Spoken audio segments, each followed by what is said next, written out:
Opinionated, outspoken, informative. The Jaguar Journal. Your source for the latest information on Southern University sports and SWAC athletics. A Baton Rouge sports talk tradition. Now, here's your host, Reggie Flood.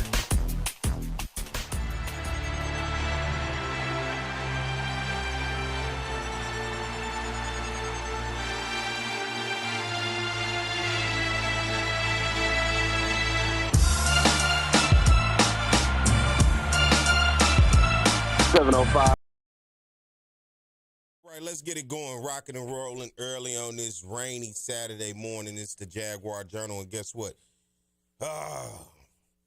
It is the week after the Bayou Classic, and the Jaguars finally got their first win in the post-Eric Dooley era. What a big victory it was. And before I even get into that, I got to give a big shout-out to those kittens of Southern Lab. Last night I had an opportunity to go and to A.W. Mumford Stadium. Southern Lab took on Washita Christian.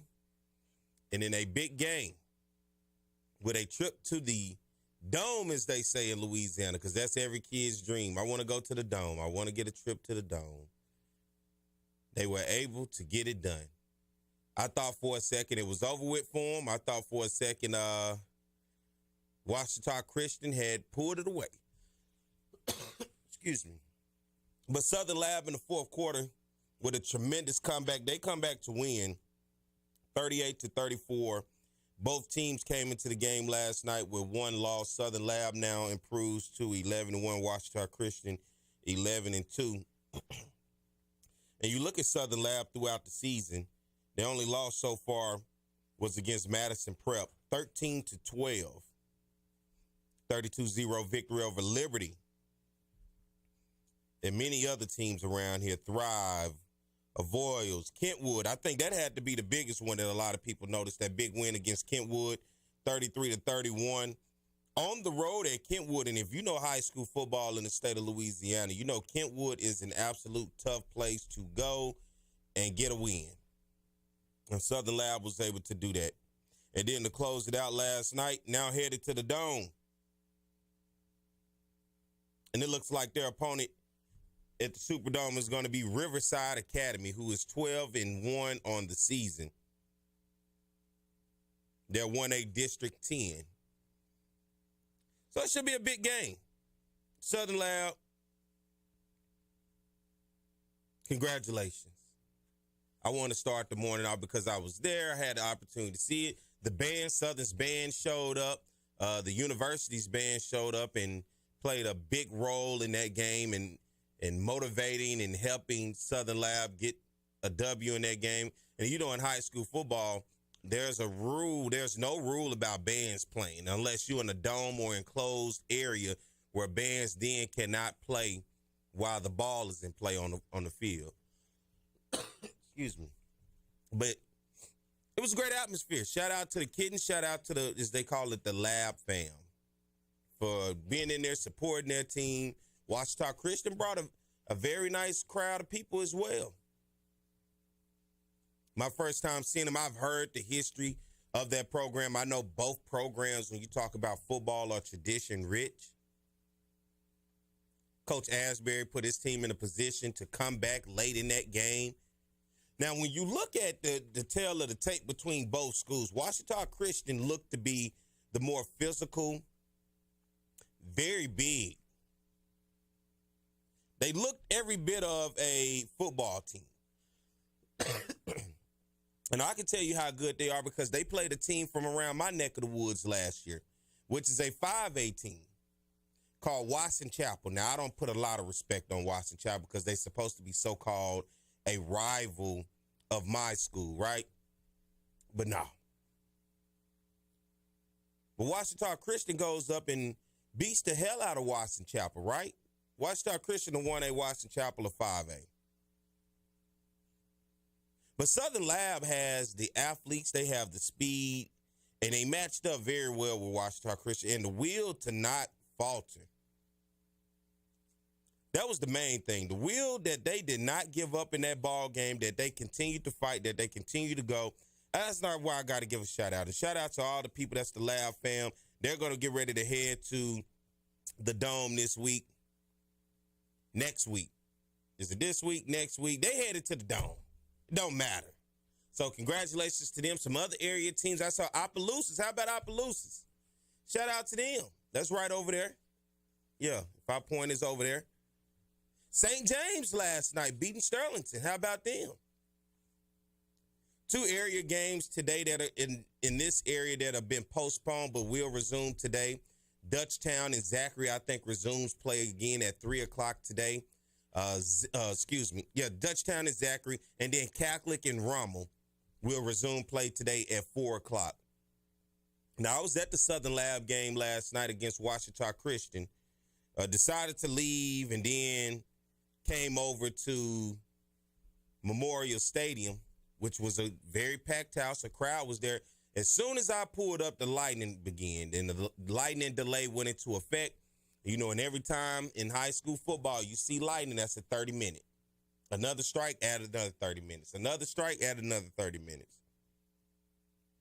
And I think both programs, of course, wanted to try to finish that game, but unfortunately, when lightning, and then you saw the weather last night. You saw how it ultimately turned out. A tornado watch was in effect for the Baton Rouge area until 4 a.m.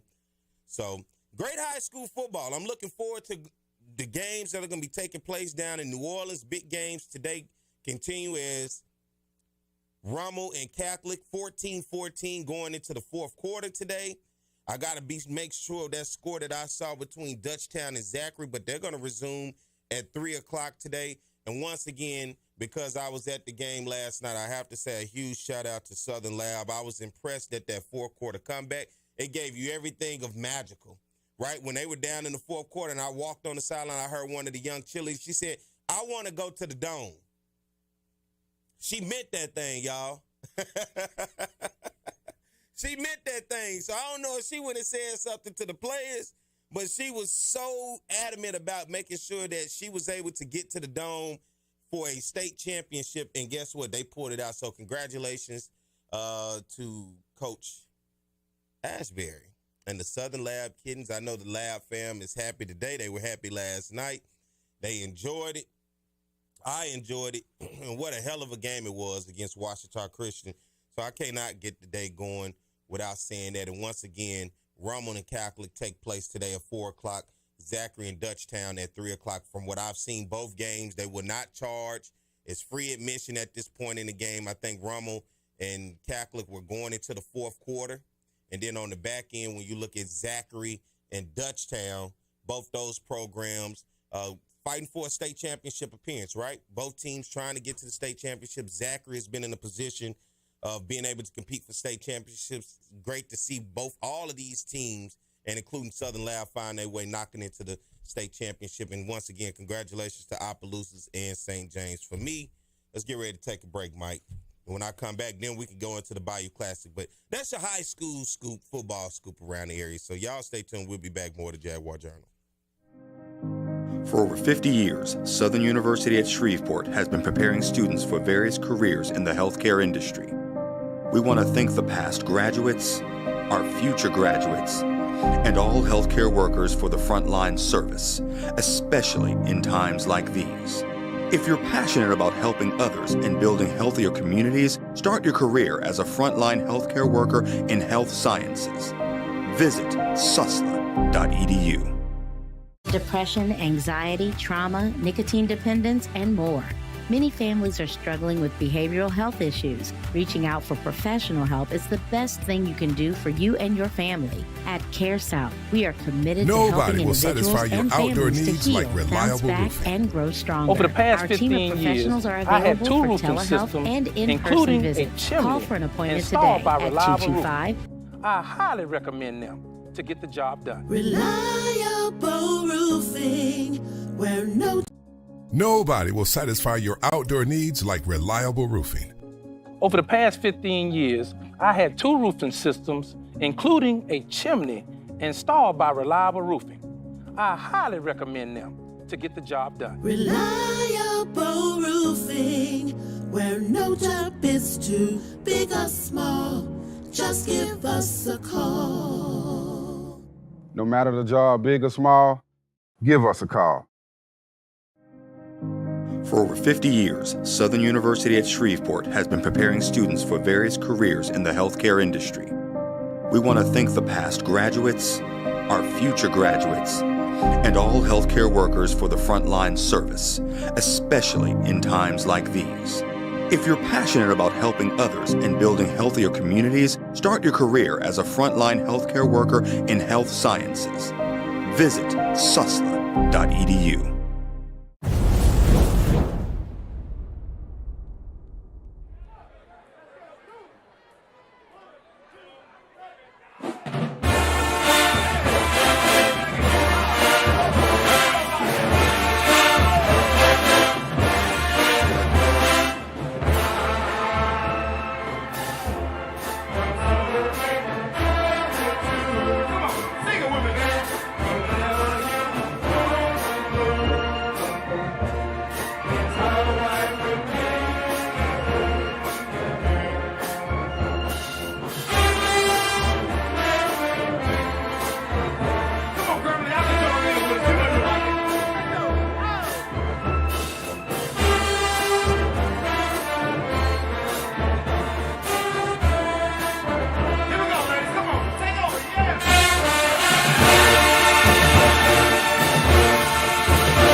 Let's go to the phone lines this morning. We got Chuck on the line. Good morning, Chuck.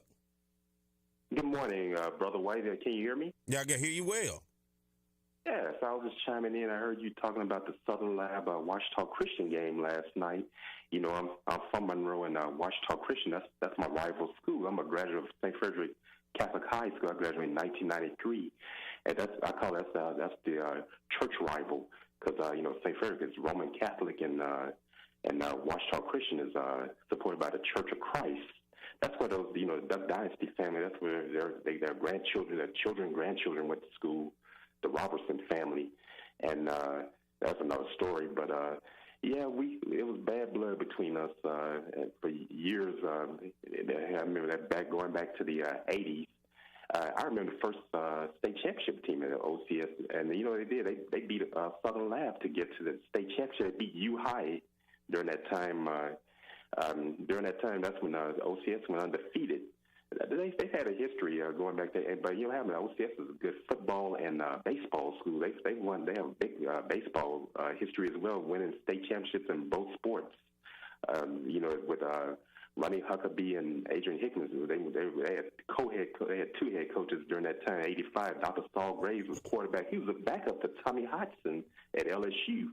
Back during the time when Hodgson was there, he was backup. Saul Gray, he's a surgeon here in Monroe now, and but they have a history with each other. Southern Lab had some great teams. Southern Lab won it the next year with Carl Porter was the head coach when they beat Oak Grove that year, and back in that was in the '80s, in '86.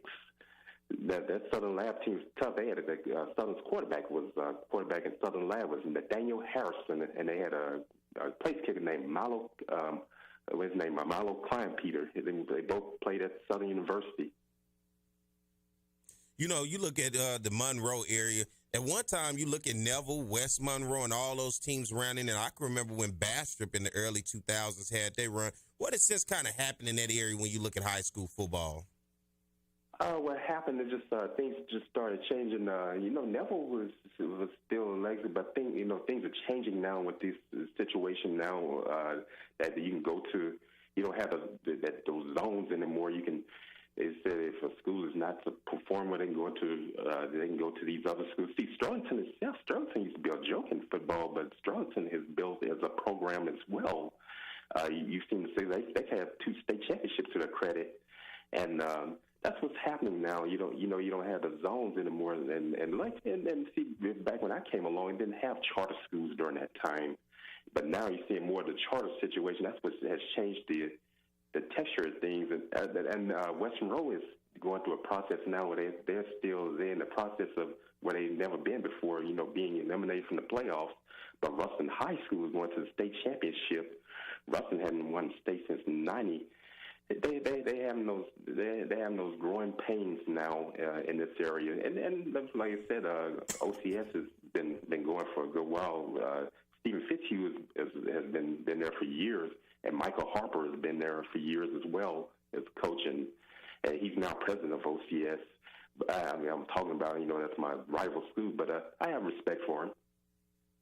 Yeah, man, I can remember back in the day, I always tell people when Monroe, Neville, and Pine Bluff High, where I'm from, they used to play go back and forth back in the day. Like I said, Washita Christian just last year went up to my neck of the woods and took on Watson Chapel. That's in Pine Bluff. And I can remember Bastrop coming up to Pine Bluff, playing another Pine Bluff school called Dollaway, man. All of those programs it was great to see those schools play those area schools from where I'm from. Oh, yeah, Dollaway, that's a tradition. I remember Lee Hardiman was a coach at Dollaway. They had some great teams. Now, you know something here, man. Yeah, and before integration, you had my father. They used to play Carroll High School, the black high school here in Monroe. Merrill High School, Carroll and Merrill used to play. That was back during the time of segregation. Yeah, man, you look at that. And shout out to Ruston. I didn't know Ruston was going to the state championship as well. I haven't had an opportunity to catch up with all of the games. I know they've been right there on the cusp over the years of trying to get there. Last night I saw Edna Carr lost. Yeah, right? Carr lost. They lost to Acadia. They lost to Acadiana. That's a team. They've been a thorn in Western Ohio's side. That team has been successful for some time. Yeah, man. Well, Chuck, man, I appreciate you for calling in this morning, man. All right, and congratulations to your Jaguars on your Bayou Classic victory. Hey, we appreciate that. We'll take it, Chuck. Okay. Yeah, Hugh Jackson lost his job as a result of these things. Oh, yeah, we're going to get into that today as well, man, talking about Grambling and Hugh Jackson also. All right, you and Brother Flood and Mike, you all take care. All right, thank you, man. All right. Talking a little high school football, I guess when you get to this time of the year, you got to bring it up because some of these guys can be future Jaguars on these ball clubs, right? You look all the way around, you think about the excitement of the last time those scenes to put those pads on, the opportunity to be able to get to the dome. And I realized the longer I've been around Louisiana, how big it is for kids to say, I want to get to the dome. I want to play at the dome, right? One thing I don't like in Louisiana, and I say this publicly, I don't like this select, non-select bull crap. I'm not a fan of it. I just think it's a bailout for those schools that say they don't want to be a part of what everybody else is doing. For me, put everybody together, right? Let's just play football. Because as I'm looking around, I'm just not a fan of this. You getting playoff teams with 3 wins. You getting playoff teams with 3 wins. In some instance, you may get a playoff team, I think, that could be winless. It makes absolutely zero sense to extend a playoff and do all of that with this select, non-select. I know it's political. I know it gets deep, and I don't care about it. But that is my opinion.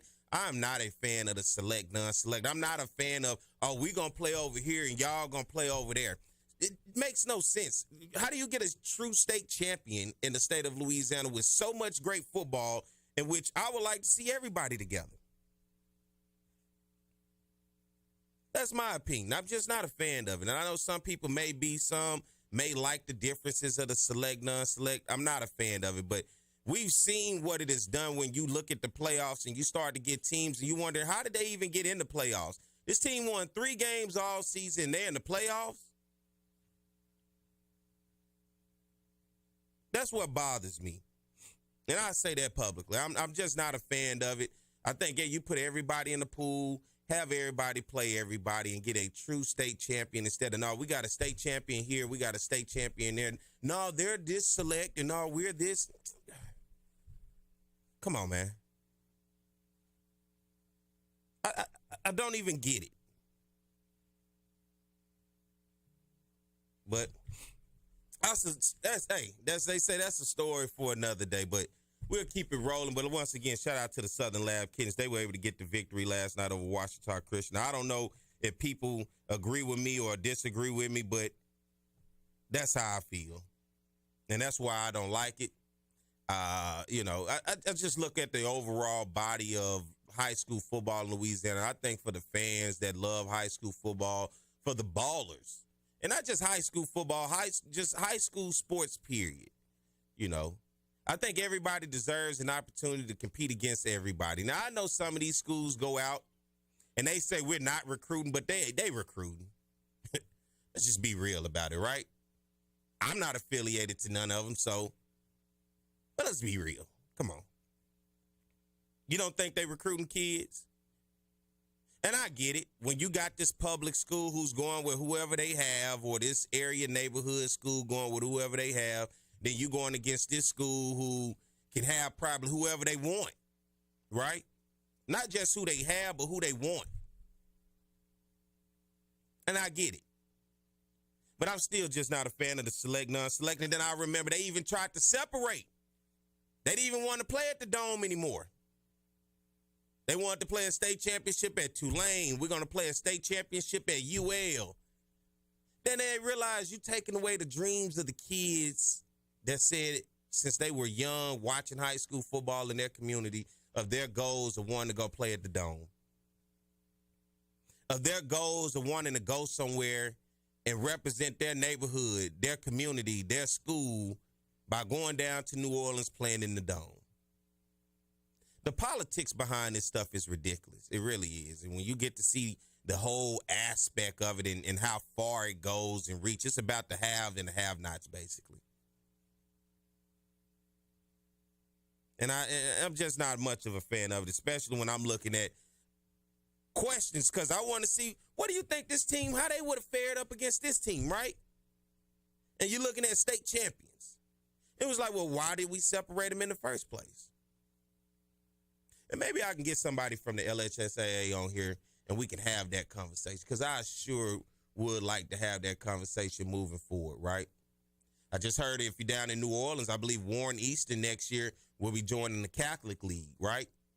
Already with Etna Carr in that league. So that should be interesting as well. Mike, let's get ready to take a break. When we come back, I want to talk about some Southern and some Grambling football. We ended up getting back on high school football. It's time to move on. Talking about Grambling firing Hugh Jackson, their head coach. Southern University moves on from Eric Dooley, and then you get Terrence Grave, who I had an opportunity to talk to last night at the Southern Lab game, along with Sean Wallace. Both those guys at interim and acting coach were able to find Southern an opportunity to win in the Bayou Classic, and it changed. We had Travian Scott on the show last week, and he said there were going to be changes, but we didn't know it was going to be like this, right? So let's have that conversation. I want to hear from you guys as well throughout the entire show today. This show is basically dedicated to anybody who wants to call in, 225-499-1073. Let's talk about Southern University football moving forward. For you, what does a coach look like for you? Tell me, who do you want as a coach? Let's begin to have these conversations, because what I have not seen, I want to involve people, right? I see the street committee talking over social media. I see people talking in groups. But call and tell me, let's have this conversation in terms of who you want to see be Southern's coach. What do you expect out of a head coach moving forward at Southern University now that we've moved on from Eric Dooley and the process has begun of finding a new coach? So 225-499-1073 is the number. Call in, talk to me today. All right, let's take a break. Nobody will satisfy your outdoor needs like reliable roofing. Over the past 15 years, I had 2 roofing systems, including a chimney, installed by Reliable Roofing. I highly recommend them to get the job done. Reliable Roofing, where no job is too big or small. Just give us a call. No matter the job, big or small, give us a call. For over 50 years, Southern University at Shreveport has been preparing students for various careers in the healthcare industry. We want to thank the past graduates, our future graduates, and all healthcare workers for the frontline service, especially in times like these. If you're passionate about helping others and building healthier communities, start your career as a frontline healthcare worker in health sciences. Visit susla.edu.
The Jaguar Journal. Good morning to everybody out there listening to Radio Land. Thank you for tuning in this morning. I know we got Alexandria, New Orleans, as well as Baton Rouge and all the areas in between. Good morning to everybody out there listening on YouTube. I always enjoy you guys coming in to us. Subscribe, okay? Hit that subscribe button and be able to join in on the conversation. I know the conversations are always there on YouTube, and thank you guys for doing that. And if you have not subscribed to our YouTube channel, go and do it right now. Hit that subscribe button, hit the like button as well. It's good morning to everybody on Facebook. We're live on all types of things, right? What we're trying to do is evolve this show. You know, one of the issues back in the day when I first started, people typically had to catch this live.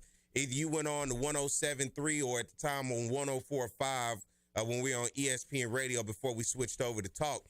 And one of the things about it was we were so early. Well, actually, when we first started, we was doing drive time. If I can remember, I think we were 4 to 6 on Thursdays, if I'm not mistaken. It was either 4 to 6 or 5 to 7. It's been quite some time. But that was a great time slot because people typically heard us on their way coming from work while they were moving around, probably picking up the kids. But when we moved over to 107.3 and this 7 to 9 a.m. early time slot, it was just early for a lot of people. And a lot of listeners that we had, including people outside of the Southern Rim. You'll be amazed at how many people when we were on the other station that listened was like, man, yeah, I listen to that show when I'm coming from work. You know, I'm listening to that when I'm on my way going home or picking up the kids. But when we moved over to 107.3 and started at 7 a.m. to 9 a.m., unfortunately, just a lot of people, it was just early, right? A lot of people could not get up that early or just simply didn't want to get up that early and listen to me run my mouth this morning about some Southern or whatever else that we were talking. And I understood that. And they would come to me later in that day, and whether I saw them at a game or anywhere, and they would say, Perry, hey, man, what y'all talked about on the show today? Anyway, I can go back and listen. And that was one of the hard things about that was we didn't have opportunities to archive the show where people could go back and listen. You could go on the website on 107.3, but you had to obviously grasp it and listen to it at the moment that the show was live. And so came up with the concept, got with CJ, my man Mike, and all of us made it sure we made it work. And now being able to have this thing out there all over the platforms. And I tell people, don't judge this show by the views you see on social media or by YouTube because it is out on the radio waves. There are lots of people listening that you wouldn't even know or think was listening. People that's board members, administrators at Southern, just your common people like myself and many others who just get up and want to listen about their beloved university and just hear what's going on around the SWAC, around HBCU sports, and like we did today, high school football. So that is the reason why we branched out to go beyond radio. We know we live in this world of digital media, and you got to be able to put it out there for people, right? It has to be able to be on platforms for any and everybody to be able to listen to, because these days it's just not radio and television. With the power of the internet, Wi-Fi, and almost every place that you look around, people have the ability to now reach out and be able to grasp and pick up, and it gives our range far greater than just right here in the Baton Rouge and Louisiana, right? You can listen to this show anywhere in the world as long as you got internet and be able to access YouTube and Facebook. And for that, I thank you all for tuning in on Saturdays because it's early, right? Trust me, I know. It is early to get up and talk about this. And as we continue to talk about things, as I said, in SWAC and everything else, guess what? It is big news coming out of Grambling right after the Bayou Classic, right? Southern gets a big victory over Grambling in the Bayou Classic. And then we had Dr. Travian Scott on the show last week as we built up to the Classic. And you heard his frustration, right? You basically said this team, you know, was not where we wanted them to be. And not only were they not where we wanted to be, I asked him specifically about Hugh Jackson and moving forward. What is this going to look like? And he said there are going to be changes. Right? When I heard changes, I didn't think it was going to be changes from the head spot on there. I thought it was going to be changes, probably an offensive coordinator, a defensive coordinator. We'll swap out some position coaches, right? But no. After that loss in the Bayou Classic, Hugh Jackson goes 0-2, and Dr. Travian Scott basically said, hey, losing to Southern, it doesn't sit well in my spirit, right? I can't eat, I can't sleep, I can't function, Perry, when we lose to Southern in the Bayou Classic. And I feel it, right? And ultimately, he couldn't eat. He couldn't sleep. He could not function after the Bayou Classic because it was on his mind. How the hell did we lose to Southern University with an interim and an acting coach, and I got a head coach? And I can understand that. Hugh Jackson gets fired, right? 2 years at Grambling. His first year at Grambling, he was hired in 2022. Right? Big news because you saw the stories coming out of Jackson State, of course, with Deion Sanders. And you start to hear these, hey, let's get these hires. And I don't like to call them celebrities because these are just high-profile hires, right? Coach Deion Sanders, Hugh Jackson, Eddie George, Ed Reed. Not celebrities. These just high-profile hires. Hugh Jackson gets hired at Grambling. This seems like a guy with NFL experience, right? A former head coach in the NFL of the Cleveland Browns coming down to this level should be able to get some things rolling because that is the mindset everybody has out there that if you get one of these high-profile guys because of his network, because of his coaching background, because of the people that he knows, that should in some way equate to success on this level and in some type of way bring back winning in areas in which probably was not winning. Because you saw it at Jackson with Coach Deion Sanders, right? Not so fast, my friend. That is lightning in a bottle of what you see with Coach Deion Sanders and what happened at Jackson State. Hugh Jackson in 2022 goes in his first season. He goes 3-8, 2-6 in conference play. He finished 5th in the SWAC West. And then this past season, his team goes 5-6, 4-4. They finished 4th in the SWAC West. Overall record for Hugh Jackson at Grambling, 8-14, 6-10 in conference play.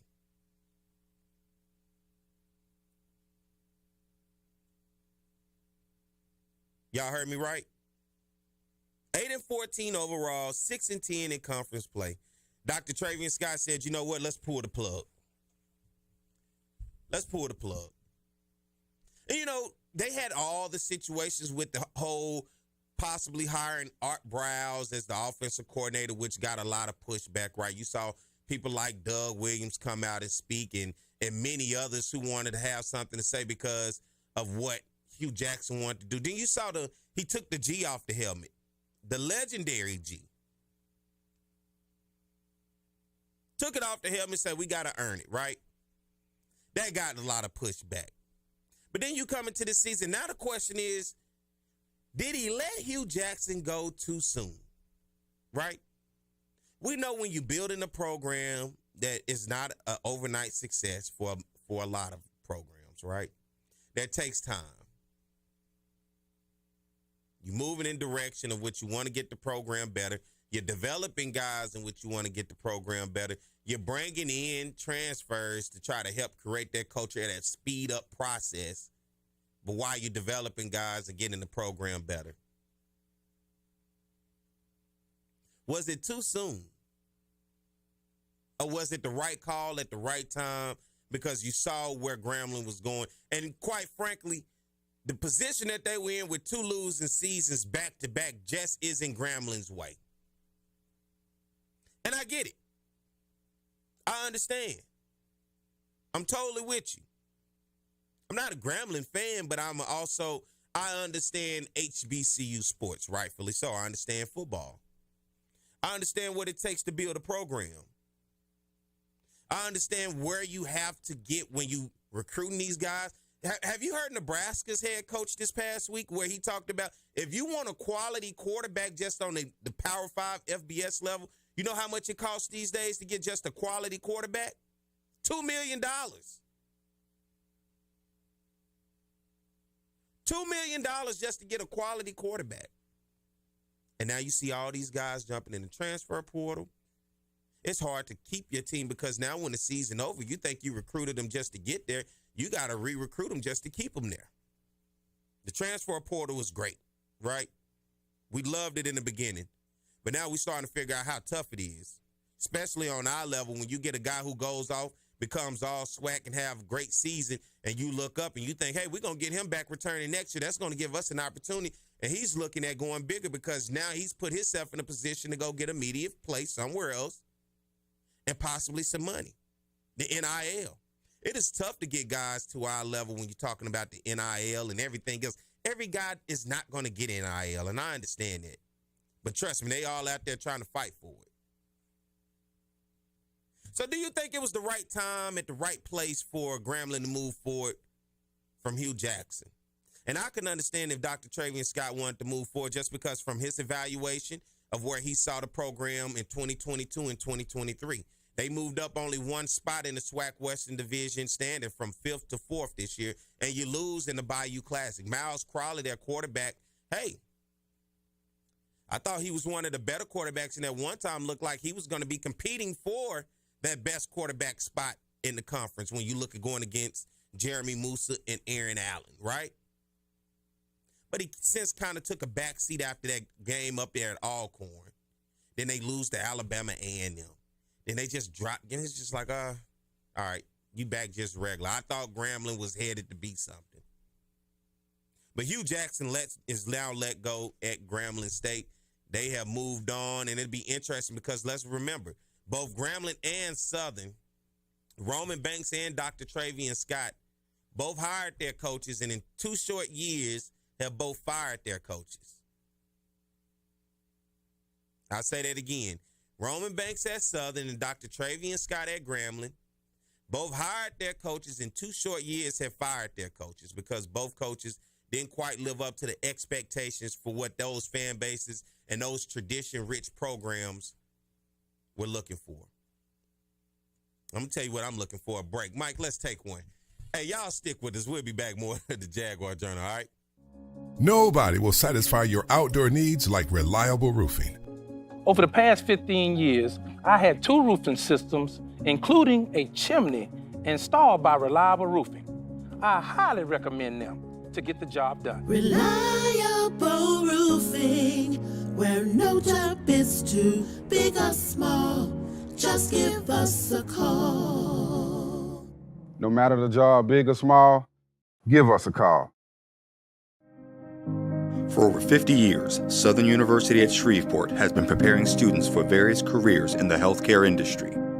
We want to thank the past graduates, our future graduates, and all healthcare workers for the frontline service, especially in times like these. If you're passionate about helping others and building healthier communities, start your career as a frontline healthcare worker in health sciences. Visit susla.edu.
Jaguar Journal. I'm Perry White. Good morning, and thank you for joining us. And if you're just joining in, we talked about a little Southern Lab. Congratulations to them. Headed to the Dome down in New Orleans against Riverside as they were able to get a victory against Washita Christian. Talked about Hugh Jackson being let go at Grambling State. And now we got to go back and do a recap of the Bayou Classic, right?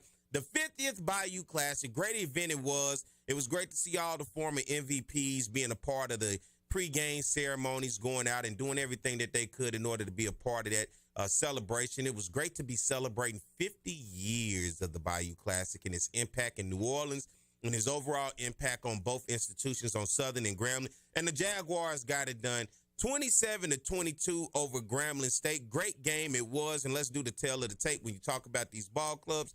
Southern University in this ball club, 13 first down. They struggled on third downs, going 3 of 10. 317 total yards of offense, 231 in the air, 86 on the ground, 2 turnovers by way of interception and a fumble on the other side for the Tigers of Grambling State. 25 first downs, 5 of 14 on third downs, 1 of 3 on fourth down. Some tough spots, and one of those tough spots came on a goal line stance at the end of the game on a fourth down play in which Southern's defense was able to hold strong. 432 total yards of offense for the Tigers, 183 in the air, 249 on the ground, 2 turnovers, 1 fumble, 1 interception. Guess what? Can I tell y'all something? I'm not sure how much y'all really be listening to me when I talk. But can we go back early in the season, before the season even started, and Harold Blood was named the starter? Didn't I tell y'all at the end of the day who was going to be the savior? Didn't I tell y'all? And I'm not even going to say the savior, but I say once the dust settles and it's all high and dry, and we get to it, didn't I say Noah Biden was going to be the guy that was going to finish this thing out for us?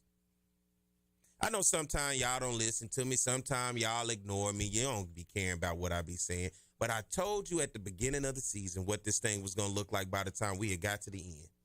Noah Biden comes into this game, 13 of 26, 231 yards, 1 interception, which turned into a pick six as well as a touchdown. You look at a guy like Kendrick Grimes, 18 carries, 103 yards, and 2 touchdowns in this ball game. And Austin Petrie III finally got his big day, 4 receptions, 118 yards, no touchdowns, but he was able to get that done. You're talking about a field goal block in this game by Demetrius Morcell, who returned that for a touchdown, and just an overall good day for the Jaguars because they was able to get a victory over Grambling State. But I did tell y'all that at the end of the day, Noah Biden was going to be the guy. You know, people were getting on me so much before the season, and it's nothing against Harold Blood, but I said, man, you know how long I've been around this program? I've seen enough of Harold Blood, right, to know. Now, did this system fit him? It did not. Didn't fit him at all. He needed more short, intermediate route instead of the straight down the field vertical routes. I think that ultimately what hurt the image of Harold Blood to the Jaguar Nation. But as I continued to look, I just thought Noah Biden, who had SWAC hours, and I heard people, even Flood got on me and was like, no, I just don't think he's the guy. People probably still think he's not the guy, but for me, I just felt he was the guy. And we finally got to see him in the Bayou Classic. Got the victory. Southern gets the victory. Southern moves on looking for a head coach, and who in the hell would have thought both Southern and Grambling would be looking for a head coach as they both move on. After the 50th Bayou Classic, Terrence Graves, congratulations. You are now not only the first coach and the only coach to both coach at Southern and Grambling in the Bayou Classic. You now hold the distinct honor of being the only coach to both win the Bayou Classic at Southern and at Grambling. What a tremendous accomplishment, and it couldn't happen to a better guy for the 50th Bayou Classic. Congratulations to Sean Wallace. We know all that you're dealing with. Sean, strong man, we're with you. I know it's never tough when you talk about dealing with pancreatic cancer. It's not tough dealing with anything of any illness in which can be life-threatening. So congratulations to you guys. Terrence Graves is the interim head coach. Sean Wallace is the acting head coach. You guys did a great job at rallying a team, getting them motivated, and having a will to go out and fight against adversity. That's what football is about. Football and sports are about molding you and getting you prepared for adversity. And you got those guys prepared for adversity on a national television stage in front of a huge crowd of almost 70,000 people, as well as just bringing home a victory for the Jaguar Nation. And for that, we appreciate you guys and thank you. and we'll see where we're going to go from there. We're at the top of the hour of the Jaguar Journal. When we come back, I'm going to give you my idea of what I'm looking for out of an ideal coach and what should be the basis of what we should be looking at now, looking for a head coach from Perry's perspective, right? It's my opinion, but you can call in 225-499-1073. I'd love to hear from you guys. Let's take a break. We'll be back. Stay tuned. More of the Jaguar Journal. Nobody will satisfy your outdoor needs like reliable roofing. Over the past 15 years, I had 2 roofing systems, including a chimney, installed by Reliable Roofing. I highly recommend them to get the job done. Reliable Roofing, where no job is too big or small. Just give us a call. No matter the job, big or small, give us a call. For over 50 years, Southern University at Shreveport has been preparing students for various careers in the healthcare industry. We want to thank the past graduates, our future graduates, and all healthcare workers for the frontline service, especially in times like these. If you're passionate about helping others and building healthier communities, start your career as a frontline healthcare worker in health sciences. Visit susla.edu.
Top of the hour. This is the Jaguar Journal. Good morning to everybody out there listening to my voice today. I am Perry White, getting up early every Saturday morning for you guys to talk about some SWAC, MEAC, HBCU. Hell, I don't give a damn. We can talk about whatever you want to talk about if you call in. 225-499-1073 is the number. Shout out to them Southern Loud kittens headed to the Dome. Unfortunately, Hugh Jackson lost his job after the debacle of a Grambling State season last week against Southern and Bayou Classic. Their season came to an end. And shout out to Terrence Graves and Sean Wallace finding a way to get the Jaguars on a high note to end the season, right? Against Grambling in the 50th Bayou Classic. Man, I'm glad to end the season on a victory, but now I'm ready to move forward with the head coaches, both Southern and Grambling looking for a head coach. And now I want to have the conversation with you guys in terms of where do we go from here, right?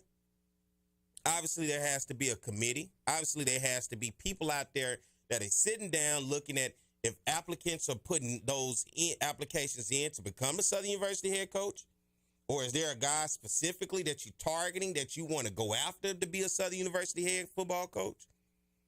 And the question is, what does this guy bring to the program? Where do we see this program, right?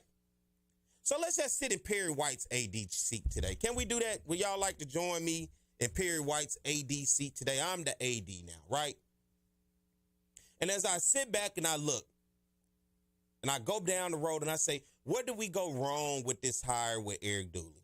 First of all, we hired him, all right? I went wrong there. Didn't work out the way I wanted it to work out. He lost my fan base. He lost himself along the way. And it was just tough to watch. So how do I not go down that same route again, right? People disengaged, people upset, social media in a frenzy. All right. How do I bring all those people back? How do I corral and get that excitement back? How do I build off of what just happened in the SWAC championship? In the Bayou Classic, right? How do I bring all that back? And I look and I sit at the table, right? Most likely I'm going to have a contract. We gave Eric Dooley 4 years, so I'm probably looking at a 3 to 4 year deal with a guy with a possible 5. I'm going to take the same contract model that they gave. And since I'm the AD, I'll take the blame since what I gave Eric Dooley, right? And I'm starting to ponder, all right, moving forward, the fan base is going to want somebody that can come in and win. The fan base is going to want somebody who's going to be able to communicate to them of what we're doing. I look overall, and I first start and I look at my program. 3 to 4 years, where do I want my program to advance to? Do I want my program to be in a position? Hey, Mike, you got somebody on there. Do I want my program to be in a position to grow when we talk about recruits? Because what I don't want to just be SWAC good and HBCU good. That's the first thing for me. Who you got on there? Okay, I'll get to William in a second. My first thing is I want to be the best FCS program in the state of Louisiana. Let's start there. Louisiana has many FCS programs, and we have yet to beat one in the state of Louisiana in quite some time, i.e. not named Grambling. And even when they have subpar seasons, we still seem to fall short, right? Northwestern State, McNeese State, Southeastern, Nichols. That's 4 teams right there on top of Grambling and Southern. That's 6 FCS programs, including myself, in the state of Louisiana, and I can't beat none of them except Grambling. But I recruit against all these schools. All of these kids are looking at these schools, and from talking to coaches and talking to kids, most of them say, hell, I'll go to a McNeese or a Southeastern over Southern. Their facility's not better than mine. They don't play on TV as much as me. Why are they skipping over me? Look at Nichols. They just won the Southland Conference. Went to the FCS playoffs. Did anybody give a damn? You didn't. But if they win the SWAC championship, you would. So I got to look at, first I want to take over my base. I want to be the best FCS program in the state of Louisiana. That's first and foremost. How do I get there? What do we have to do? Can I hire somebody who can go knock on the doors and be around the state of Louisiana the same way I look at the roster at Nicholls State, who probably has about 90% of straight Louisiana kids from the north to the south, from the river parishes, the Acadiana area, New Orleans, Baton Rouge, and everywhere in between? Because I want to be a program that is known to be in the top 25. And I know I hear people say they don't give a damn. What does it matter if we playing for SWAC championships and celebration bowls? It matters. And respect is big when you can go out there and beat people. Get out that realm of just being happy to beat Jackson State, FAMU, and Grambling. If you can go schedule 3 FCS teams in the state of Louisiana, Nicholls, Southeastern, and McNeese, and they all in the same conference, and you walk away 3-0, trust me, it's going to matter when you start looking at kids being recruited in the state of Louisiana. Now I look at my program on the campus. Where do we go? How can I now build my program to be a part of the community, to get the community back? And I say back because we lost them. Mumford ain't packed like it used to be. Is there a guy that can go out and excite and get people excited to where he's just not sitting down, give me that old politically correct, hey, we're just trying to go 1-0 this week? Can he show up at the local barbershop and say, hey, I want y'all to come support us? When last time you seen that? And I know people will say it's not on the coach to do that. Man, when you at Southern, you got to do what you got to do. Right? Can you get a guy that can go out there and excite the crowd? And can you get a guy that can get the business community behind him? We want to build a program. Southern fans are arrogant. We love to talk noise. That's why we travel the way that we do. That's why we take over stadiums the way that we do. And that's why we feel the way that we do when we're not in championships, because we brag, and we like to brag about beating people. You have to be able to put your program in Southern with a fan base that can rival even the mid-major FBS teams in a position. And can Southern ultimately be a program that can move up from the ranks of the SWAC? Do you want to be in the SWAC forever? Some would say yes. Others would say maybe we can do something at the next level. Southern, quite frankly, is in a unique situation in which I thought even in the 90s with the championships and the runs that it had, that if the vision was to go bigger now more than ever, that would have been the time with a fan base that loved everything about that blue and gold and programs that were winning.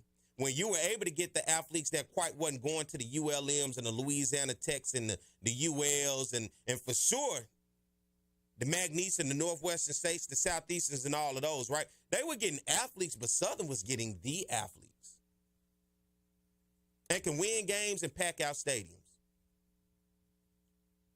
Now, I've heard Roman Banks come on here and say it, and I've heard representatives of the SWAC say the same thing, that the SWAC conference as a whole, and what they said about 10 years was going to try to move up to FBS. So if that is the case, which I don't believe is ever going to happen as a conference, but you heard it just like I heard it. And if you didn't, I'll go find the clip and we'll replay it. But if that is the mindset, now you have to start to put yourself in a position, well, what does that look like if I'm going to build a program? What does that look like when I want to be able to elevate more than just HBCU football?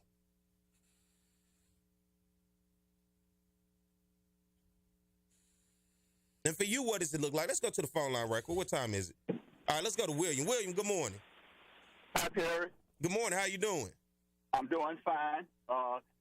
First of all, I would just like to thank those donors, ladies or gentlemen, that put up the money to buy out Coach Dooley. So I want to send a thank you and a shout-out to those people. What do you say about that? I'm with you. I mean, hey, thank you. I wasn't one of them. Hey, I ain't got it like that. But if I could put 20 on it, 5 on it, I could, William. Yeah, and I'm over a 20-year season ticket holder, and that what I was watching on the field was horrible to watch, and that's why I'm thanking those individuals, those donors that put up that money.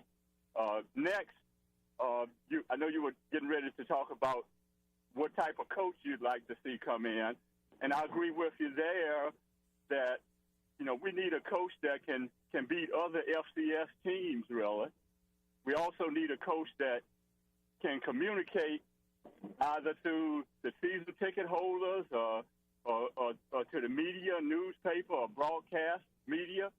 We need a coach that's I think a upcoming young coach, somebody that's maybe in their late 30s, mid 40s. I'll give you an example, just like Trey Oliver for North Carolina Central. I know he's coached in the SWAC before, but I like what he has done with the program over at North Carolina Central, where they have been able to beat some of the FCS teams, really. Also, he has a coach on the staff that coached at Southern, the quarterback coach over there, Matt Leone. I looked at his background. He's a young coach, and I know sometimes you take a chance on a younger coach, but I think sometimes you need to take a chance on a coach like that. I've heard some other coaches' names like David Johnson with Florida State and Jaguar Journal with Florida. Those guys are making $450,000 to $500,000. I don't know if that's reasonable to think that you're going to be able to get somebody like that that's going to leave a job that's paying $150,000 to $200,000 more than we're able to pay. So we have to be realistic about what we're looking for in a coach, and realistic about the people that we may be able to get, really. That's right, William. Thank you for calling this morning, man. I appreciate you each and every time you call and support. Thank you. And you got to put your money where your mouth is when you talk about a program. Let's get ready to go. Take a break, and when we come back, we'll go back to the phone lines, and I'll talk to you about program building, right? We got to be able to build a program. We're not trying to just win season to season, right? In this day and age of the transfer portal, in which the high school student has quite forgot about, you got to be able to have a guy to come in and to be able to develop, right? The transfer guys are going to come and go. Will your program be able to sustain that income and outcome of transfers coming and going? And you got to get back to the basics of finding those diamonds in the rough and being able to develop those guys and get them in position to create a culture here at Southern University. So let's take a break, and we'll come back and continue the conversation. Nobody will satisfy your outdoor needs like reliable roofing. Over the past 15 years, I had 2 roofing systems, including a chimney, installed by Reliable Roofing. I highly recommend them to get the job done. Reliable Roofing, where no job is too big or small. Just give us a call. No matter the job, big or small, give us a call. For over 50 years, Southern University at Shreveport has been preparing students for various careers in the healthcare industry. We want to thank the past graduates, our future graduates, and all healthcare workers for the frontline service, especially in times like these. If you're passionate about helping others and building healthier communities, start your career as a frontline healthcare worker in health sciences. Visit susla.edu.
All right, we're back. It's the Jaguar Journal. Good morning to everybody. I'm Perry White, and we're talking about me now being in the AD position, right?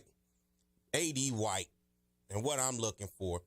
And let's also put in perspective of, it's good to get a head coach, but a head coach is only as good as his assistants. He's only as good as his staff. He's only as good as the people that he can bring in, right? Because that's part of the developing the guys. The head coach is the CEO. We got to be able to put ourselves in position also to pay our assistants well. Strength and conditioning matters. Think it don't.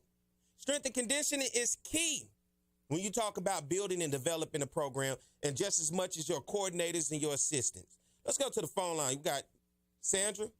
Good morning, Sandra. Hello? Is she there? All right, well, I'll keep it going.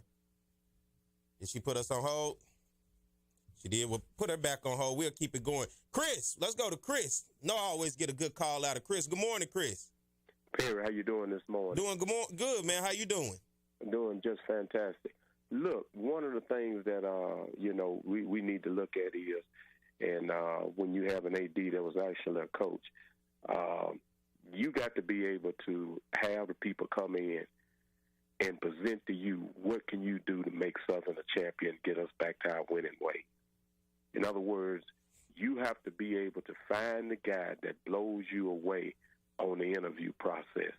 Not looking at where they was at, not looking at what the popular thing is, but when this guy walks in, he has presented me with a program that's far and above of anybody else we talk to. And I like to look at my professional team, the Pittsburgh Steelers. Mike Tomlin came out of nowhere, and he presented himself to the Rooneys, and they say, we got to hire this guy. And when I'm talking about presenting yourself, you'll talk about where Southern has been recruited at, where you think that they've been missing out on this or that. When you talk about the fan base and get an idea of how passionate we are. When I see a guy come in and he's applying for the job at Southern, these are the kind of things that I'm looking for him to be able to say. He done researched the job. He's seen the things that happened in the past. He's seen the passion. He understands what it is. He understands where we go. He understands their limitation. And then, like you said, about the assistants and everything like that, the thing that you have to be able to do is identify a guy that can really understand the potential that we got here. We showing that as a fan base, we're second to none. When you look at how we had that first hard sellout against Jackson State in spite of what transpired the year before, because a lot of Jaguar fans still upset about it. I know I am. Because we felt we had a championship team last year and did absolutely nothing. And so, therefore, I don't want somebody coming in based upon ties, based upon familiarity. That might work good if that person can be the guy, if that person can be the one that can bring us to the level. And when you got a AD that's been a coach, those are the things Coach Banks ought to be able to see. I see where this guy coming. And then he can talk to you about what's realistic. You can't get a guy coming in here saying, well, I want to be able to get a training table and have all of this and everything. You know, you got to be able to get a guy that understands where he's at and what he's working with. And when you find somebody that's based upon what Southern has to offer and say, I can make that work, this is my path going forward, this is where I hope to do the first year, this is where I hope to be the second year, this is where we want to be by the third year, I need to see that projection. And that's who you go with, who blows you away on the interview. That's who you go with. And when you can find somebody that does that, then that's the person you ought to be with. I'm not interested. We got to make this hire right, because we can't take a chance on what somebody might be able to do. Now, me personally, when you look at Coach Dooley, and like I said, I don't know what all went involved in that and everything like that, but nothing about Coach Dooley's record impressed you to the point to say that he could take us to the next level, because he didn't do. I knew what he had at Prairie View. We all saw it. Talent was not his problem at Prairie View. Resources was not his problem at Prairie View. And all you do, Perry, is ask him, has he ever won the big game? Because the same thing happened with Coach Richardson. Well, why would we hire this guy? We beat their brains out of Shreveport. But Coach Richardson had won division titles at Winston-Salem State. He had an outstanding record. He had proved that championship medal. And that's what you got to have, Perry. If you got a guy that ain't never won a championship and been coaching, come on, Perry. Don't know what it is to be a champion outside unless he was an assistant. And here's another thing. Coach Dooley got his reputation on being an offensive guru. Okay, but nobody never saw it. He great, but don't let him be the good one choosing who play and who don't play. Nobody never saw that coming, Perry. Nobody never saw that coming to where you refuse to play the best guy. Yeah, that was just, and I think that was his ticket out of town. It was just completely. And you know that was his ticket out of town, Perry. Not being able to evaluate. Yeah, not evaluating the talent right, and then coming to us and telling us the talent wasn't there. If Noah Biden was not that good, there's no way he sticks and stays the whole Bayou Classic. Well, look, when I went to the spring game, and I walked off the field I walked out the stadium with a college classmate of mine. And I asked him, I said, do you see Harold Blood beating this guy out? And he said the same thing I said, not from what I saw today. Talking about Noah Biden. No, I'm talking about Noah Biden. And I said it at the beginning of the season. Before the season even started, I got on here and I said, although Harold Blood is the starter, when it's all said and done, Noah Biden's going to be the guy. Now, if Dooley was still there, you never would have been able to see it. But what happened is, for a second consecutive year, Chris, I'm going to have to let you go after this. Got some more callers. For a second consecutive year, a fan base listened to a head coach tell you all season that when you look at the roster, at the QB room, that there's not a quarterback in there that right now can get in and beat the guy that I got in starting, right? But the guy that you have in starting is struggled. And for the second consecutive year, you waited to the very last game of the season, and you saw that it was, other than what the coach said, there actually was a guy in the quarterback room not named the starter that could go in and play a complete game for Southern. So you had a chance to see it. Ultimately, you saw the evaluation of talent just wasn't there. Chris, you can call back, but we got to get ready to move forward. I got another call online. Thank you for calling. Let's go to the phone line. We'll go to Sandra. Good morning, Sandra. Good morning. How are you? I'm fine. How are you? Doing well. Talk to me. I'll talk back. Good. Okay, good. I was just calling. I was thinking, is there a possibility that we can set up something, some type of foundation for coaching positions at Southern in the athletic department? Because during football season, we had a lot of fans that are very upset talking about, putting money up to, buy out Dooley's contract. Is there something like that possible in athletics where we can set up a foundation for coaching salaries?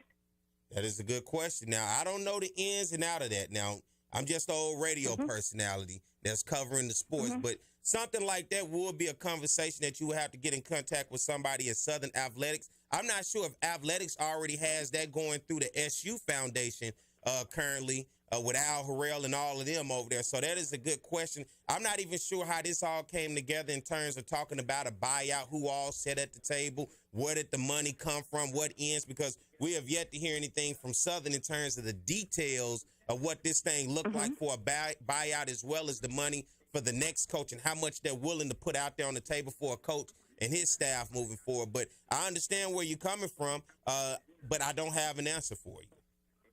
Okay, well, I'm going to research it, but I have a comment. I would like to see, I know he probably requires a very high salary, Jaguar Journal, former Jaguar, but the thing about it is I think maybe we can reduce the salary of the athletic director and make his salary more of incentive-based, based on some of the championships and things that we win, because right now no one is really winning in athletics but the bowling team. Yeah. So I think we need to kind of reduce his salary and make it incentive-based like the coaches and stuff, and he's really a basketball man making football decisions as far as, when we're bringing in coaches and everything. And I heard the man say something about Pete Richardson, and Pete Richardson came out of nowhere, because I remember I think we played a game in Shreveport, and at that game, Chasm was the coach at the time, and he gave Chasm his resume on the field that particular day, and he became our football coach and actually became a very good coach for Southern. So I just hope we can find someone, a coach who knows really basic fundamental football, and can coach kids and, lead them in the right direction. Because I know the transfer portal is hurting a lot of people and stuff, but we want some people that are dedicated to Southern University who really want to come and play at Southern University. Yes, ma'am, and I love the fact that you called in and voiced your opinion this morning. As always, thank you. And hey, don't be a stranger. Call in anytime. Well, I'm a Jaguar. I actually live in Houston, and I'm a season book holder. I made all home games. I actually went to Birmingham? Montgomery. I made all of the games this season, but the reason I continued to come is to support the kids on the field because it was very hard to watch this year. That's it, and I appreciate you and love you for that, and thank you for calling in. Don't be a stranger. I won't. Thank you. All right, let's go to the phone lines. Let's go to CJ. Good morning, CJ. Hey, good morning, Perry. Good. How you doing this morning? Doing good. How about yourself? All right. I like what Chris had to say. I like what the lady just had to say. That was all good conversation, and it was hitting it right on the head as to what we are needing to do. Perry, look, first of all, I'm an entrepreneur, okay? And what we need is sort of like an entrepreneur in that athletic director job. He's a good guy, but look, it's just like I would tell you, I offered him an opportunity to team up with me with the Jaguar Journal talk show to promote Southern, to promote everything that we got going on, because we're the number one show in this city right now. He refused to do it. So guess what? I've been paying for this out of my pocket, $70,000 a year, no problem. But what we need is someone that can bring somebody in here that can be able to win games when they don't have the athletes to win it on the field. We need to start talking about people got hang-ups about money. Oh, we don't have a budget for this and a budget for that. Hell, if you're going to win, you're going to have to put some money in the kitty. It's going to take $2 million to get us what we need in football, just in football. But when you go make basketball hires that we're getting our heads beat to death right now to bring money in to pay these high, institutions of learning, we're selling ourselves, prostituting ourselves, and then what it does when we come home, we ain't got no fan base because nobody wants to come there and see a team that's 0-10 because they took a beating on the road. So we got to get somebody in here who can take this ball and run with it and don't let worry about what money. If you're going to let that problem be one of your concerns, well, we got the wrong man already on the job. It's going to take $2 million to get somebody here. You got to pay the head coach $600,000 now. You got to pay the assistant, especially the coordinators, $150,000 to $200,000 now. If you want someone that can come in here and change the game, when we're not winning with the athletes, they're winning with coaching. We don't have that right now across the board. We done failed in baseball. We done failed in basketball. We done failed in football. That's why we out there trying to win in bowling and tennis. Stuff that you don't even have nobody to go and see. So that's the thing. And then the next question is, Perry, suppose a white coach come up and apply for this job. Do you give him a chance? I've had this conversation with people, and me personally, whether people like it or not, I would say yes. I actually looked at a couple white coaches myself in terms of that I thought could have been good for the job. Outside of all the names of the HBCU world. And I know people say, well, this is an HBCU. They're already tough in terms of positions of getting black coaches in college football as a whole. What do we look like as an HBCU that was supposed to give black people an opportunity, that the white schools would not give? But this thing right now for me is about just getting on the right track, and it's about money. And yeah, it's about money. If it's for me, you're right, but it ain't going to be no white coach up there.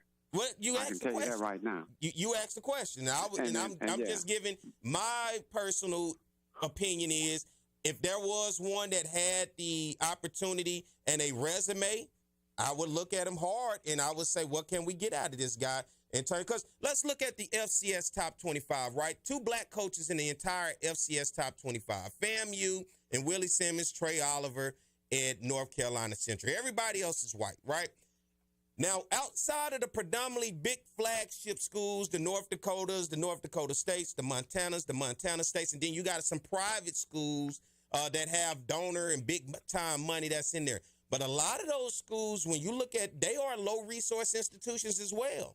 What are they doing different when you talk about coaches coming into those programs and being able to develop guys as well as get into the transfer portal and still find them teams in position that when they play us in the HBCU space, particularly in the SWAC, that we come up short.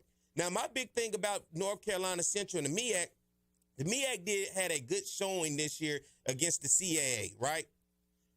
Hampton went out and beat Richmond, which Richmond is now a playoff team in the second round. You look at Elon and Campbell both falling to North Carolina Central.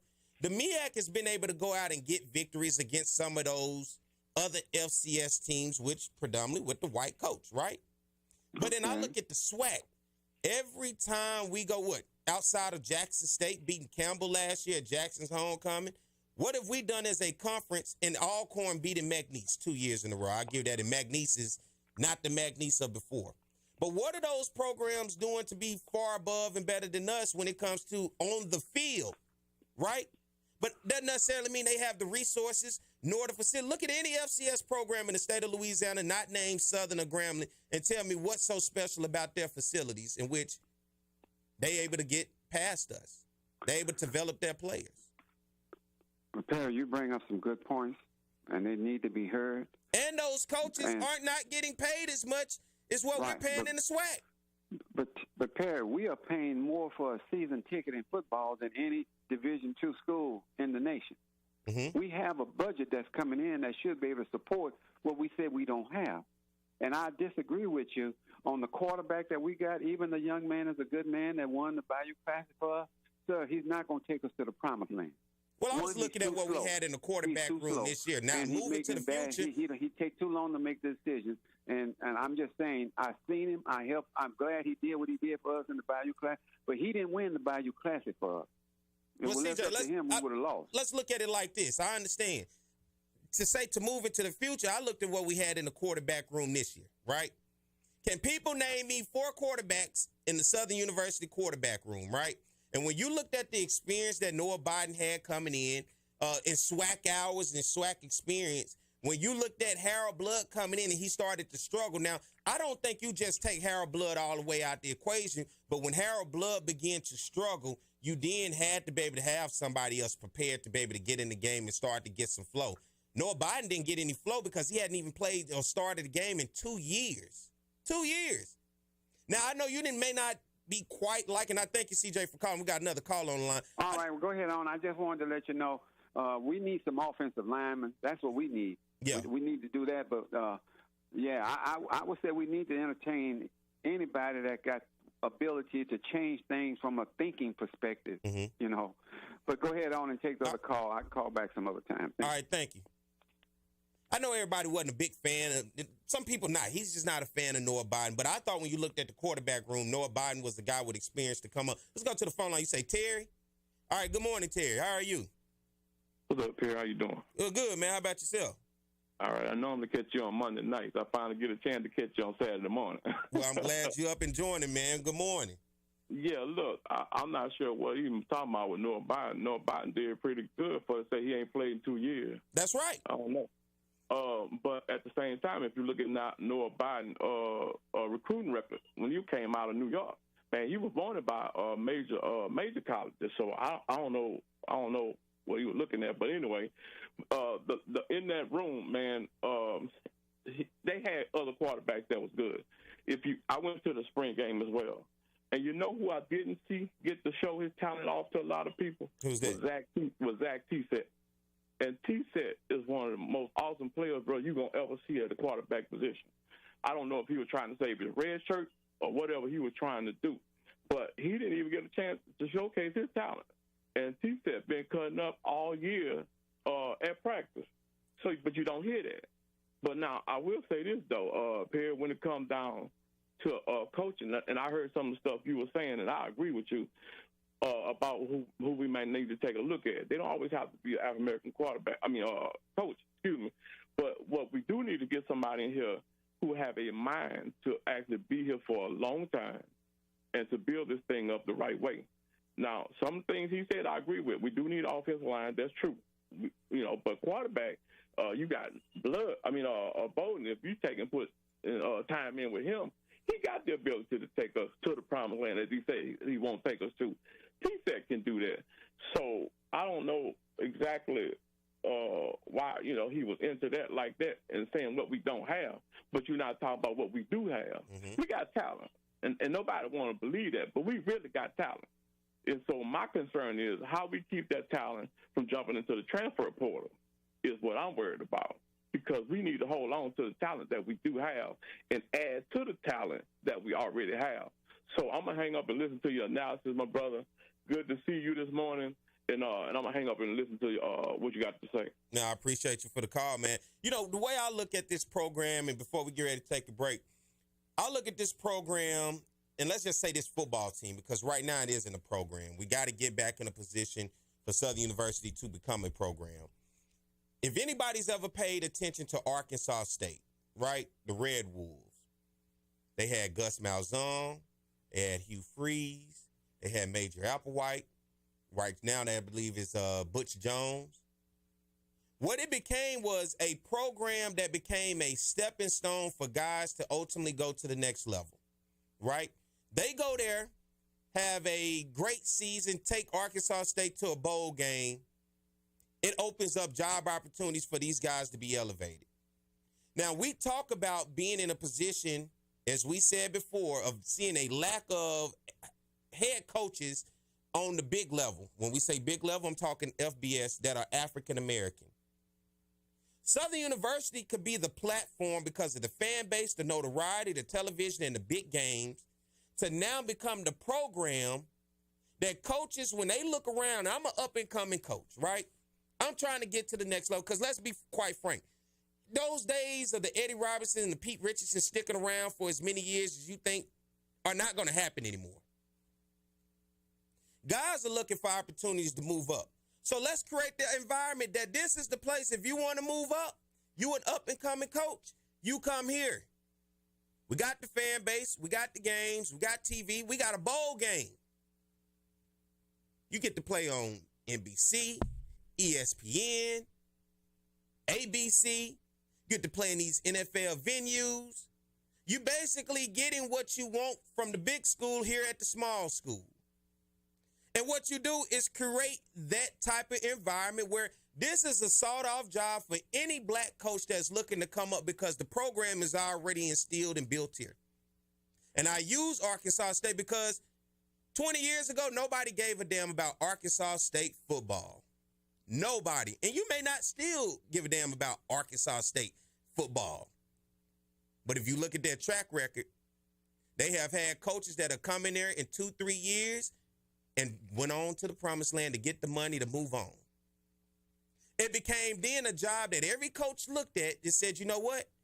May not be pretty, but I can go there because I'm looking at the track record of everybody that has went there. They've had success, and it has opened the door for them in terms of success.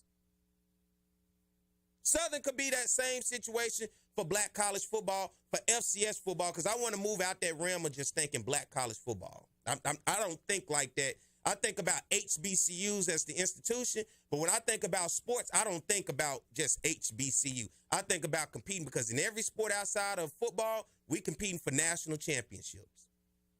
That's why I liked Kerry Jackson so much when he was the baseball coach. He got up there on that stand, and in his introduction, he said, I'm not just trying to win. I'm trying to take a team to Omaha. That resonated with me so well, I still talk to him to this day. Something about that when he wasn't messed up about the SWAC. We're going to win SWAC championships, but I'm trying to take this team to Omaha. He thought about competing on a national level because he understood what it did for the brand, and we on that platform to be able to do that. If we can get there, if I can at least win enough in the area that I'm in to get donors and get people to back me, to put money into this program, for me to go out and get money into this program and get people to buy into what we are doing, one day maybe we could get there. But it starts right here with that just first having the mindset. That's the first thing. Changing your mindset of believing that one day we can get there. Not be saying, oh, that's just a pipe. No, you can get there. So when I look at football and I look at the idea of the program, that's what I'm at. How can we create Southern to just not be, because right now this team never had an identity on the Coach Dooley. Right now, I look at where we at, just going through a coach, just trying to figure. It's like we just in this world of just delusion, like, let's just get there. And we got to be able to have patience in time of a program developing. But I want Southern regardless, and I know people may not agree with the white coach. That's fine. It doesn't matter. I just want us to be in a position where when Southern University job comes open, there's a program that this is a stepping stone for black coaches to then get to the next level. I would rather be that than just letting the coach sit around and then have to fire him out or his time just comes and goes. I would rather be that situation where every 3 to 4 years we're pushing a guy up to the next level. A guy's at Southern, before you know it, he's at a Texas State. He's at a UTSA now.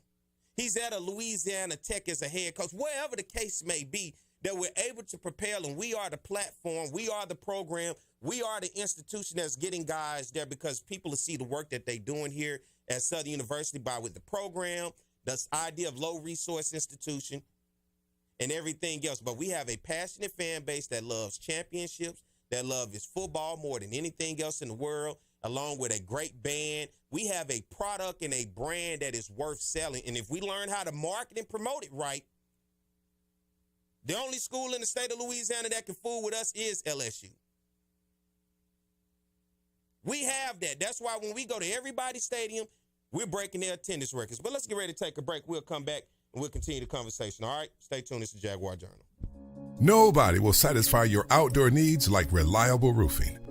Over the past 15 years, I had 2 roofing systems, including a chimney, installed by Reliable Roofing. I highly recommend them to get the job done. Reliable Roofing, where no job is too big or small. Just give us a call. No matter the job, big or small, give us a call. For over 50 years, Southern University at Shreveport has been preparing students for various careers in the healthcare industry. We want to thank the past graduates, our future graduates, and all healthcare workers for the frontline service, especially in times like these. If you're passionate about helping others and building healthier communities, start your career as a frontline healthcare worker in health sciences. Visit susla.edu.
Jaguar Journal. Good morning to everybody that's listening. Go back to the phone lines real quick. Chris, what's going on?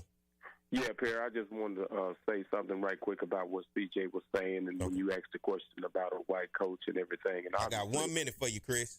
Okay, and obviously it has nothing to do from a standpoint of color, but it's just the maturation of what we deal with in this country. When you look at what Jay Hobson did at Alcorn and got a chance to go to Southern Miss, what did he do that Pete Richardson didn't do at Southern University? And all I'm going to say is this. Had Southern Miss hired Pete Richardson, I promise you, they'd have had way more success than they had with Jay Hobson. So we don't have to go that route. They got a lot of qualified people that look like me and you that all we need to do is just find the right one. All right, thank you, Chris. You got somebody else on the phone line? Hey, Sam, good morning. Morning. Look, Jay Hobson was at Alcorn. He was a good coach, white coach up there, and it's not because he's white that make him good. Under Pete Richardson, you had Yoshida. That was a good defensive coordinator. And you had some grad assistants under Pete Richardson that came through year after year under Pete Richardson. So that's how we were able to have good offensive lines, so to be the block for the pass, for the rushing attacks. And why was Kobe not playing? I don't know, but he was a 3-star up there in Ferry, Louisiana, as a quarterback, and came to Southern University, became a very good running back. Yeah, you're right. Hey, thank you, Sam, for the call. I'm up against some pressure. Okay, be safe. All right, thank you. Somebody just texted me saying Southern is a stepping stone, is an insult. Southern is a destination. This is the only mentality we should have. And when you hear stepping stone, listen, don't think this is just Southern. You got to understand can be a position where it is an open door to give black coaches an opportunity. Isn't that what it's been? Isn't that what it's been? So what do we want? Do we want somebody? Do we want the years of a guy like Eddie Robinson and a Pete Richardson to be here for so long? Is that what we want? I mean, this is the part where I really want to know from the fan base, and what I want to know from the administration. I want to know from the people of Southern University, what do we want? Because when I say stepping stone, I'm not using that as an insult. I'm using this as this is a place where here I can help you get to the next level, because guess what? You're creating networks now when these guys can come to Southern and have success and move on and go somewhere else. You're opening doors. Isn't that what the university do when I bring somebody in that's a diamond in the rough that said they may not quite academically make it somewhere else, but I can get you to Southern. Let me polish you up. Now you shining bright. You got a degree. Now you can go become a doctor. You can become a lawyer. You can become a teacher. You can become whatever you want. Isn't Southern a stepping stone to get you to that next point? It works the same way in education. Why can't it work the same way when we're talking about coaches and everything else? That was the mission of what Southern was founded upon. Let's not forget our mission. So it is not an insult when I say a stepping stone. You may not just like the word when I say stepping stone, okay? But Southern is there to boost you, to get you to the next level. There are many people that came to Southern and got degrees in which they said otherwise, you may not make it nowhere else. You don't have what it takes to make it where we are, who we are. Southern said, you know what? I'll take you. Let me build you up. Let me polish you off. Let me give you an opportunity. And many have done it. That's how Southern was able to build the black middle class in Louisiana. It became a stepping stone to get people in the door, to then give you an opportunity. And once you got that opportunity, you was able to go to show the rest of the world what you was capable of doing when everybody else wasn't even willing to give you the opportunity. So no, it's not an insult. Southern ain't gonna always be a destination for everybody, because everybody don't know about Southern and everybody don't love Southern the way that we do after you get to Southern and become a Jaguar. Sometimes you got to be put into the position to understand everybody just don't come to Southern loving Southern. Southern could be somebody's third option. It could be somebody's first option. But what I'm learned, a lot of people, once they get to Southern, they find out how much they love Southern, right? So there's nothing wrong with that. Southern's not going to be everybody's destination. Everybody's not going to show up on the campus saying, oh, I just want to be here because I love this place. That's not the case. And that's the reality of the world that we live in. All right? Southern is who it is because it gives people an opportunity to go off into the world and to do better. But before we get ready to get out of here, today is the SWAC championship, right? I never got to talk about it because we got so far on here, and I thank everybody for calling and checking in. The SWAC championship game today, Prairie View versus FAMU. FAMU being able to host it at Bragg Memorial Stadium. Chances of rain in the forecast. Jeremy Musa won the Offensive Player of the Year. Isaiah Major, Defensive Player of the Year. You look at those two guys, what they're going to be able to do for Coach Willie Simmons today and that offense and defense as they take on Prairie View. Coach Bubba McDowell has his team in a position for the Prairie View 2 times in the last 3 years playing for a SWAC championship. Southern, not in the conversation, but Prairie View and FAMU. This game today, ESPN2, 3 o'clock kickoff. This is going to be one to see. Trayvon Conley, he's been an up-and-down quarterback in this conference. I want to see what he'll be able to do today. It's going to matter with him today in his arm. Typically, when you see a SWAC champion in this conference, there's always the team with the better quarterback. Jeremy Musa seems to be the better quarterback. He's passed for 2,416 yards, 18 touchdowns, 7 interceptions on the season. On the other side for Trayvon Conley, he's just a little under 2,000 yards, 1,967 yards, 9 interceptions to his 9 touchdowns. Now, the first time these two teams played over in Tallahassee, it was a 45-7 beatdown FAMU over Prairie View, and it was FAMU's homecoming. If Prairie View thought that was going to be distracting, wait till they show up today at Bragg Memorial Stadium, who I think has the best fan base, not only in HBCU football, but I think in FCS football. That is a tough place to play, and I think FAMU gets it done today, and I think they get it done big. I got them at 20.5 over in the victory, and they go on to the Celebration Bowl against Howard. I know I was up against time, but hey, I want to thank you guys for tuning in today. As always, it is love. Thank you guys for this listening out there in Alexandria, Baton Rouge, and New Orleans, and all those areas surrounding. And thank you to everybody that's on the YouTube channel. Hit the subscribe button, right? Want you to follow us, subscribe, and share to anybody that missed it, want to catch up to the conversation later. And everybody that's on the Facebook page, hit that like button and follow us on the Jaguar Journal on Facebook. And I love you guys, and I thank you for the conversation. And whether we agree or disagree, I still love you because guess what? At the end of the day, we all Jaguars, and we're going to continue this conversation next week. So we'll be back, as my man Flood says, same time in the same place next week, because always it's the Jaguar Journal. Nobody will satisfy your outdoor needs like reliable roofing. Over the past 15 years, I had 2 roofing systems, including a chimney, installed by Reliable Roofing. I highly recommend them to get the job done. Reliable Roofing, where no job is too big or small. Just give us a call. No matter the job, big or small, give us a call. For over 50 years, Southern University at Shreveport has been preparing students for various careers in the healthcare industry. We want to thank the past graduates, our future graduates, and all healthcare workers for the frontline service, especially in times like these. If you're passionate about helping others and building healthier communities, start your career as a frontline healthcare worker in health sciences. Visit susla.edu.